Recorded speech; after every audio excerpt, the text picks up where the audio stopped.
ভারতের বিহারের শিক্ষার্থীদের আন্দোলন দমনে পুলিশের AK-47 রাইফেল উঁচিয়ে গুলি চালানোর দৃশ্য ছড়িয়ে পড়েছে সামাজিক যোগাযোগ মাধ্যমে। এতে একরকম তোলপাড় শুরু হয়েছে রাজ্য জুড়ে। সিওয়ান জেলার এই ঘটনায় বরখাস্ত করা হয়েছে অভিযুক্ত পুলিশ সদস্যকে। জানা যায়, AK-47 ব্যবহার করে চালানো গুলিতে আহত হয়ে হাসপাতালে ভর্তি এক কিশোর সহ অন্তত ৩ জন। এ নিয়ে মোদী সরকারের কঠোর সমালোচনা করেছেন রাহুল গান্ধী ও তেজস্বী যাদব সহ শীর্ষ বিরোধী নেতারা।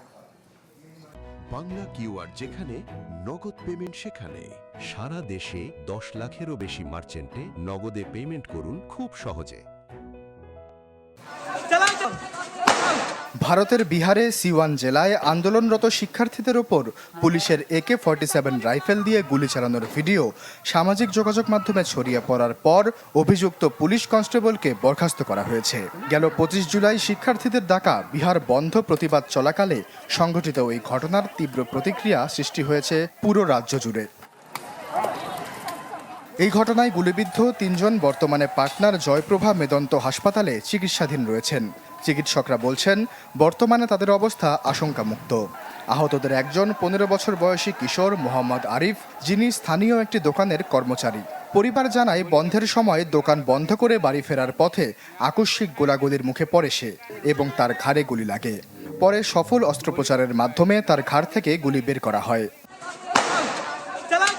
ঘটনার ভিডিও সামাজিক যোগাযোগ মাধ্যমে পোস্ট করে তোলপাড় সৃষ্টি করেছেন বিহারের বিরোধী দলীয় নেতা তেজস্বী যাদব। তিনি দোষী পুলিশ কর্মকর্তাদের বিরুদ্ধে কঠোর প্রশাসনিক ও আইনি ব্যবস্থার দাবি জানিয়েছেন। লোকসভার বিরোধী দলীয় নেতা রাহুল গান্ধীও এ নিয়ে সরকারের তীব্র সমালোচনা করেছেন। তিনি বলেছেন, আন্দোলন দমনে কর্তৃপক্ষের দৃষ্টিভঙ্গি সব জায়গায় একই। দিল্লিতে আন্দোলনরত শিক্ষার্থীদের ওপর প্যালেট গান আর বিহারে AK-47 মতো মারাত্মক আগ্নেয়াস্ত্র ব্যবহার করা হচ্ছে। বিহার পুলিশ সদর দপ্তর বলছে, ভাইরাল ভিডিওটি নজরে আসার পরপরই অভিযুক্ত কনস্টেবলকে সাময়িক বরখাস্ত করা হয়েছে।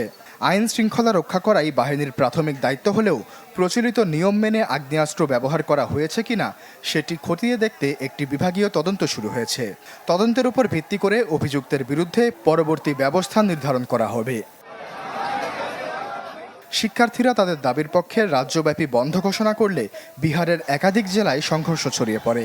পরিস্থিতি সবচেয়ে উত্তপ্ত হয় পাটনার গান্ধী ময়দান অভিমুখে এক বিশাল মিছিলকে কেন্দ্র করে।